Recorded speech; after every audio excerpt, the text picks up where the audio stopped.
ne bamanya nti tuli bangi nnyo ate n'ensi yaffe ate bano abakulembeze bali mu ntebe ezo ku lwaffe era balina kubeera abakozi baffe bajja kutandika okuwa abantu ekitiibwa.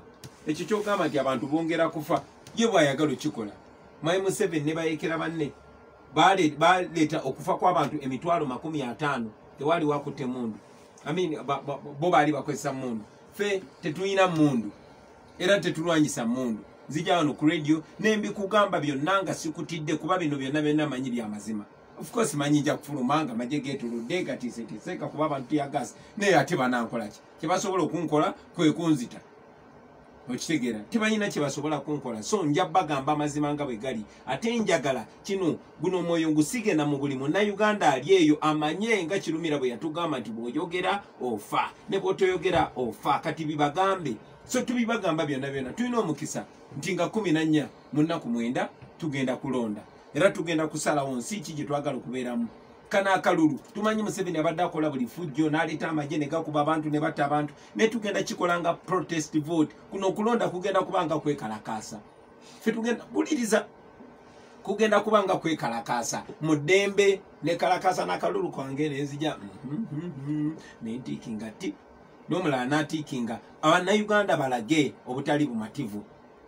Museveni talina magic bwagenda kukola tagenda bufuusa bwagenda kukola kukyusa akalulu kyovola bankunga abantu baveeyo mu bungi balonde kamera z'ensi yonna zigenda kuba zitunuulidde Uganda kati bagenda kuba bani amasasi mbu lwaki muvuddeyo ne mugende mulonda abantu babanga bagenda kulonda ne beekalakaasa mu ddembe nga bagenda okulonda ng'essaawa zino tonnakkiriza kakiiko ka byakulonda ngeri gye kakuyisaamu onokkiriza kiri abantu kye bagenda okukola kino abantu kye bagenda biyitira wabyabakama bigenda okutuuka ebyawabyabakama nga byayise dda mu bantu amateeka gagamba akalulu bakabalira ku polling station. Museveni eri alowooza bino bya Bobi Wine yekka kumbe bya Uganda yonna era Uganda yonna egenda kusituka. Nzize nga kigamba abantu okwetula eggwanga lyonna njagala okigamba abantu wano kusimba nti keera ku makya genda olonde tovaawo kozesa essimu yo firiminga buli kimu kino tukikole ku buli polling station. Ziri polling station 314 mu Uganda yonna. Abantu bangi nnyo tuli bangi tuli abavubuka bangi tebalina ku ssomero tetulina na mirimu kati olunaku lumu okuluwaayo ku lw'eggwanga lyaffe goloza kitulema tetugenda kola fujjo tetugenda kulwana tugenda kulonda tufiriminge buli kintu owa poliisi ayagala okuba abantu mu firiminge naye most importantly bwe balangirira nga bamaze okubala nga bagamba gundi afunye buno nona afunye buno nona afunye buno nona afunye buno therefore kweno polling station gundi yawangudde n'obululu bwe buti babutwale kati ffe twagala every record buli Munnayuganda yewe omulimu bino si byaba nti nze ngenda okubalondera aba agency kubanga Museveni obubadi bwe bwabadde ng'akola n'akwata gwe candidate waliwo weeyogerera emirembe buli kimu kigenda kukolebwa emirembe muvaayo ne mwogera ebibaluma era abantu ne mubyogera buli muntu abimanye naye ate bino by'abantu kubanga bw'oba ojja nfuna endowooza z'abantu abantu bagamba ate namwe baba nenyaako ate mwe temwagalira ddala kuba nenyaako kati bwe tutuuka ku social media omuntu bwaga nti yes mwami Kyagulanyi enkyukakyuka ajagala naye ate wano waliwo ensobi ezikoleddwa abantu bate bo tebaagalira ddala olwo gavumenti eddako eneebeera etya kati Evans kankubulire togamba nti abantu bo nze siina muntu wange nange ndi omu kwabo abantu abangi bwe tubeera ku social media nyina account emu eriko Bobi Wine eriko ne ka blue tick nange ebirowoozo byange mbiwandika ku social media ng'omukulembeze twalobudde owulirize lwaki wabeerayo akayogaano mu bantu lwaki wabeerayo okwemulugunya mu bantu kubanga liri ddembe abantu lye baasigaza kweyogerera tewaba avumye tewaba akubye muntu tewaba atemudde muntu abantu tebakuba tiyagasi wabula beirwanako na bigambo byabwe nze ndowooza bwe nti nange ndowooza bwe nti nange ndowooza bwe nti lwakuba balowooza mu ngeri emu bwe basukka obungi ogamba nti bafuuse muyeye abo Bannayuganda munnange balina ebibaluma banyigiriziddwa okumala ebbanga eribwe erityo ontegeera kye ŋŋamba ate kulinga kulonda gwe kati tugegingira ku social media nti oyo ekirowoozo kye era tuzenga tubagamba bannange social media tuyambe nnyo ne tulaga ebirowoozo ebyo naye ebirowoozo ebyo okuvaamu omulama londa toyomba buyombi ku social media londa don't fight vote don't quarrel, vote. Twagala buli muntu aveeyo ogende ebyakuluma nedda gendo birage kaluluko. Nze gonoba ompadde omukisa eddakiika eziddako nakunnyonnyola lwaki ndowooza bandironze Kyagulanyi. Ntandikiraawo okusookera ddala nze sajja eri bannayuganda nga munnabyabufuzi. Omanyi siri politician, badde musajja mukubi wa miziki, naye kuba neetoolodde eggwanga lyonna nendaba ennaku bannayuganda gye balimu neŋŋamba tulina okufuna enkyukakyuka mu ggwanga. So manifesto yaffe nnene nnyo nnyo, naye nja kulondamu ensonga 5 zokka, era ensonga lwaki tuwanika kino ekikonde, ensonga ezo tuziyita Fist 5. Ensonga esookera ddala tugiyita people centered government, oba gavumenti ey'abantu, ku lw'abantu, egondera abantu, servant leadership, nga tuli bakulembeze nga tetuli bafuzi, nga buli kimu tukikola ku lw'abantu.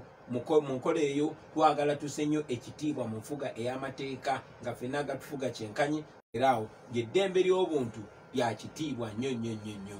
Ensonga ey'okubiri mu Lungereza tukiyita equal access to quality education and health care, oba okutuusibwako mu kyenkanyi. Abaffe twemphasizinga ku academics, nga twemphasizinga ku byemizannyo, nga twemphasizinga ku arts, ebyokuyimba ne katemba n'ebyokuwandiika ne kwegamba talents zonna ebitone, nga twemphasizinga n'okusingira ddala ku byobulimi. Ebyobulimi tubifuule bya mulembe, abaana baffe bave muto nga beyagalira mu byobulimi nga babyenyumirizaamu, nga tebajerega bujerezi mwana nti gwoli mulimi.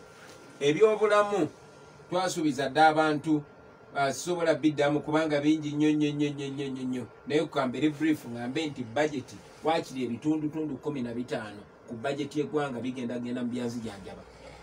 Olusange nga tulina zi police patrol ntono nnyo, naye nga tulina za ambulance nyingi, nga mu kifo ky'okugula amasasi oba tiyagasi nga tugulamu madagala mu malwaliro.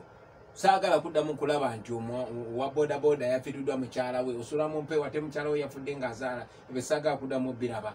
Ebyenzijanjaba ebifunibwa mmwe abakiboosibosi n'abantu ba ghetto bye balina okufuna, zimulago ziddemu okujjanjaba abantu ba bulijjo nga bwe kyabeeranga edda.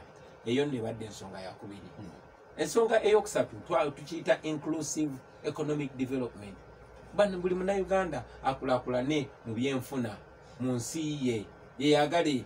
Sigamba nti enkulaakulana ya muntu omu. Mwami Museveni abeera n'agamba our GDP has grown, byakoze bitya, naye ng'ayogera ku bagagga. Yes, ebizimbe bisituka mu kibuga, nebijjo n'abantu bameka.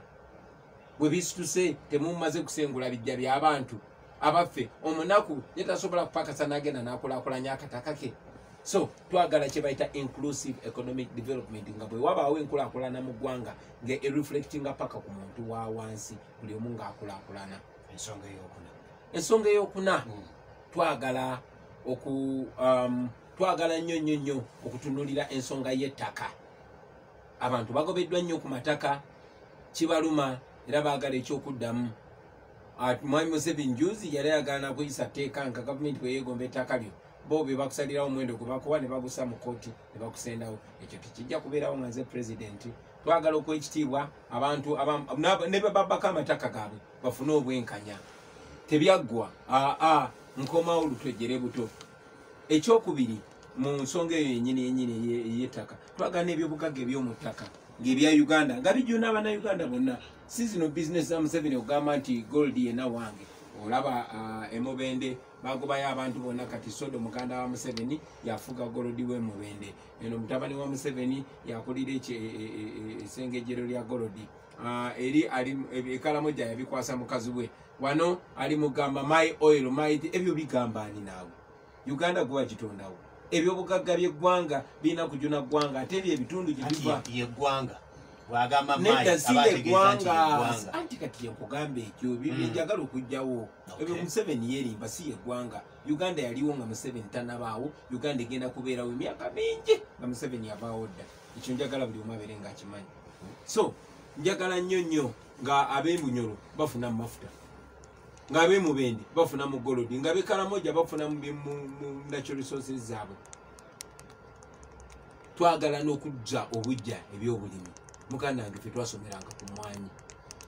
nga n'omuntu musanga tamanyi luzungu naye kubanga avuga piki ye ey'omulembe nawasa n'omukyala nga baziyita zimwanyi z'abala ebyobulimi ffe mwe tweyagalanga nga mugula empale empya naye kati ewammwe bameka abaguze olugoye olupya olwa Christmas oba bameka abalidde ennyama kuba ebyobulimi byaggwawo endebe y'emmwanyi kati embisi ya nusu 7 naye kiro y'ennyama yagumu kitundu eyewaffe okitegedde muganda wange kasooli bamutunda sente meka kiro emboga bagitunda wakati wa nusu 10 100 shillings emboga so ebyo ebintu tulina okubitereeza ate nga si rocket science muganda wange Evans kubanga nze nakulanga waliwo zi cooperatives Museveni yayisanyawo nsanye ezabalansinganga ebbeeyi y'ebirime abaana ebusoga nga balima ebikajjo ne beeyagalira mu bikajjo naye kati ebyo byonna byaggwawo ensonga esembayo twagala okutereeza enkolagana ya Uganda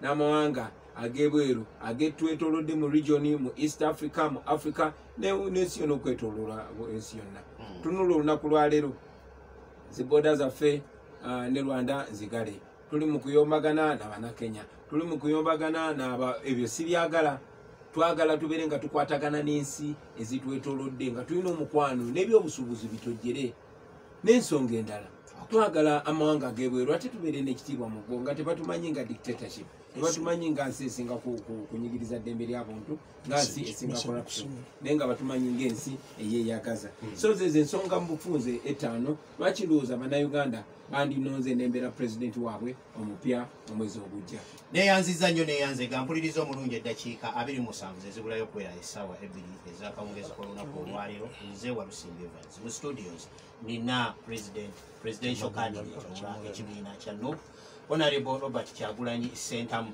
tutunuulira ensonga ezo zeyeetooloolerako okubasaba akalulu 14 kwe kulonda omukulembeze w'eggwanga saako n'abakiise mu bibiina eri abo abeesimbyewo n'abanna mu bibiina ngenda kuwummulamu tukoma okutwala abantu ba Ssaabasajja Kabaka nze Kiwanda Godfrey Ssuubi omumyuka wa UNR mu ggwanga avunaanyizibwa ku Buganda nga twateekerateeka